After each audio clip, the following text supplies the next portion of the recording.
जोहार। मैं आनंद कुमार और आप देख रहे हैं जनमन की बात। दोस्तों, आने वाले 15 दिन बहुत निर्णायक, बेहद डिसाइसिव साबित होने जा रहे हैं। खबरें आ रही हैं कि इंडिया अलायंस को तोड़ने का सबसे बड़ा ऑपरेशन शुरू होने जा रहा है और निशाने पर इंडिया अलायंस के कई नेता हैं, जिनमें कुछ मुख्यमंत्री भी शामिल हैं। और केजरीवाल, तेजस्वी यादव और हेमंत सोरेन जैसे नेता इसमें टॉप लिस्ट में बताए जा रहे हैं। लेकिन आखिर इंडिया अलायंस को तोड़ने की कोशिश क्यों हो रही है?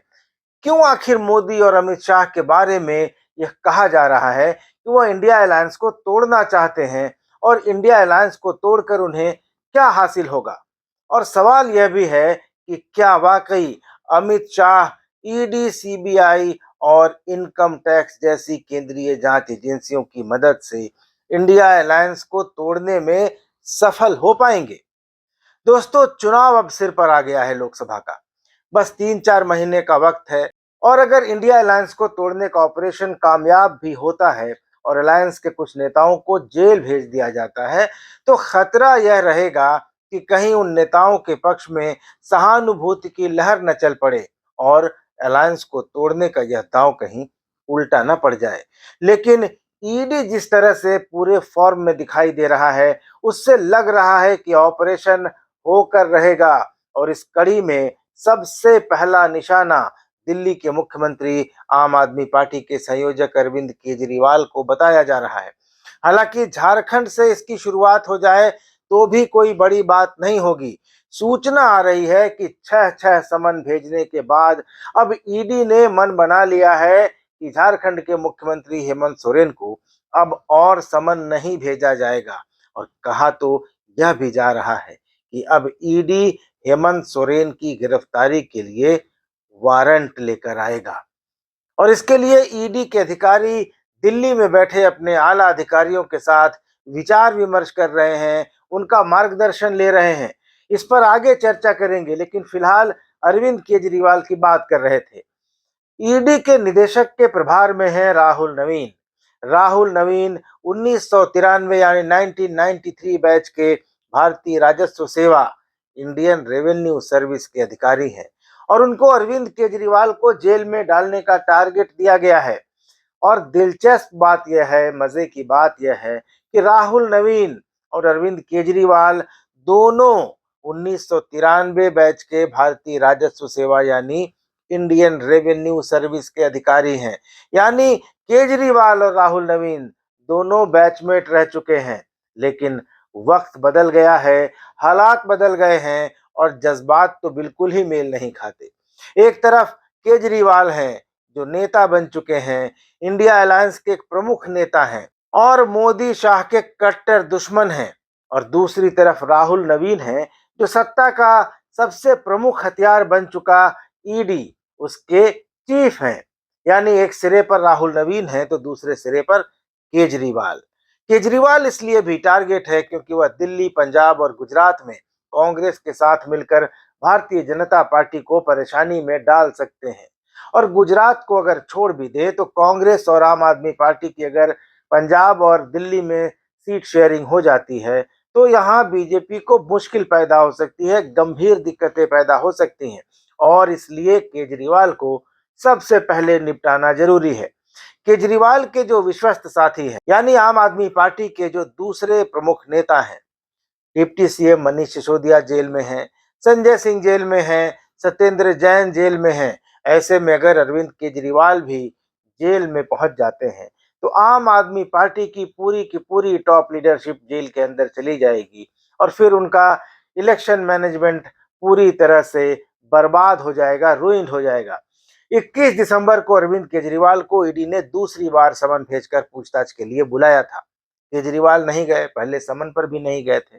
अब ईडी उनसे दूसरे तरीके से निपटने की तैयारी में है, यानी गिरफ्तारी। और केजरीवाल के बाद जो निशाना है वो लालू का परिवार है।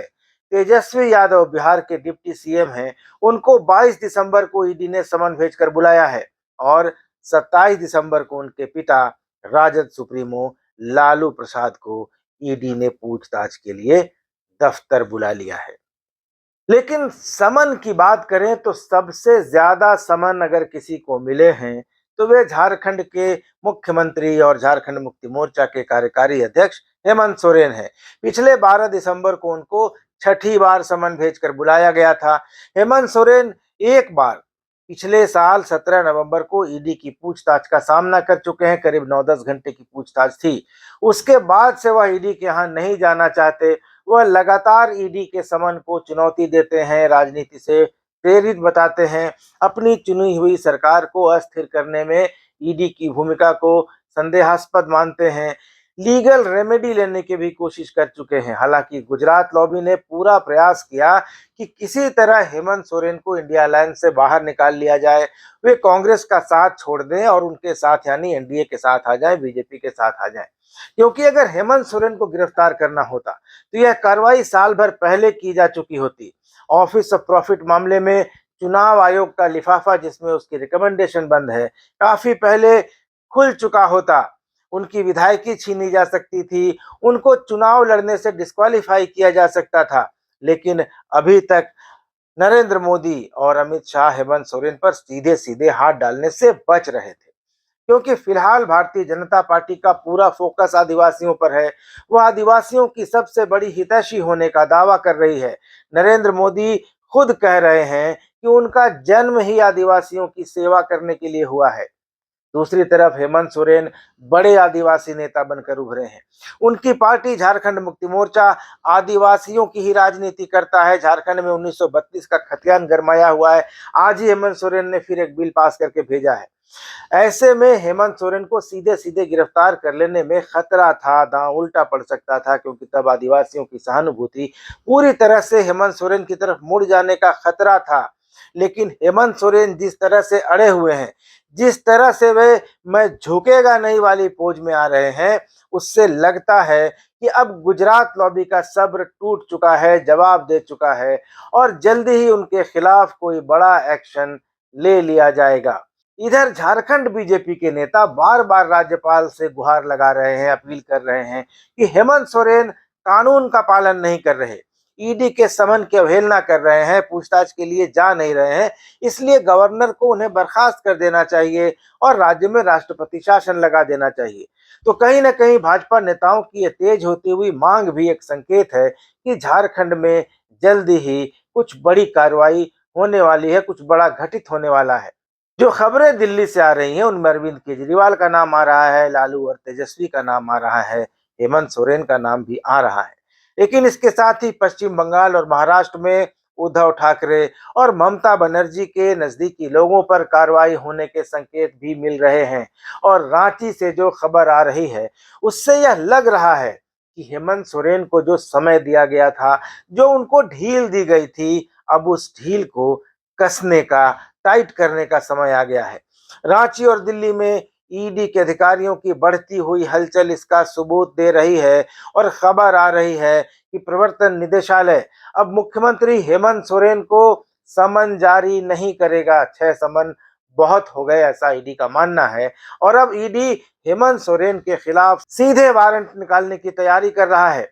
आपको बता दूं कि ईडी को वारंट लेने के लिए कोर्ट जाने की भी जरूरत नहीं पड़ती। ईडी के डिप्टी डायरेक्टर के पास ही पीएमएलए एक्ट में वारंट जारी करने का अधिकार है। इसको लेकर ईडी की तैयारी तेज हो चुकी है। तो इसको लेकर ईडी के लॉ एक्सपर्ट्स और अधिकारियों का दिल्ली रांची आना जाना शुरू हो गया है। और सूत्रों की माने तो ईडी को हेमंत सोरेन को गिरफ्तार करने के लिए जो पॉलिटिकल क्लियरेंस चाहिए होता है वो भी मिल चुका है काफी पहले। तो अब वारंट निकालने की प्रक्रिया शुरू हो रही है। ईडी जमीन घोटाला मामले में पूछताछ के लिए अब तक हेमंत सोरेन को 6 बार समन भेज चुका है, लेकिन एक भी समन पर हेमंत सोरेन पूछताछ के लिए नहीं पहुंचे हैं। ईडी हेमंत सोरेन से अब बड़गाई अंचल में डीएवी बरियातू के पीछे स्थित 8 एकड़ 46 डिसमिल जमीन के संबंध में पूछताछ करना चाहता है।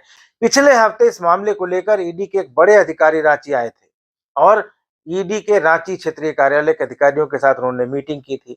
और इधर हेमंत सोरेन के मामले को लेकर रांची का जो पॉलिटिकल सर्किल है, राजनीतिक गलियारा है, वहां भी अब चर्चा तेज होने लगी है कि अब ईडी कभी भी वारंट लेकर मुख्यमंत्री के खिलाफ कार्रवाई कर सकता है, उनको गिरफ्तार किया जा सकता है। और इस बीच जो 15 दिनों के अंदर इंडिया अलायंस को तोड़ने के लिए बड़े नेताओं की गिरफ्तारी की खबरें आ रही हैं, उनका हेमंत सोरेन के मामले से अगर लिंक मिलाएं तो इसमें कुछ दम जरूर दिखाई देता है। तो अब छापों और गिरफ्तारियों का दौर शुरू होगा, क्योंकि पार्लियामेंट खत्म होने वाला है कुछ दिन में। तो ठंड में राजनीतिक तपिश को दोस्तों महसूस कीजिए और जनमन की बात मेरे साथ देखते रहिए।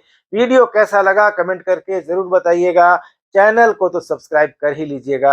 अगले वीडियो में मिलेंगे, तब तक धन्यवाद। नमस्कार।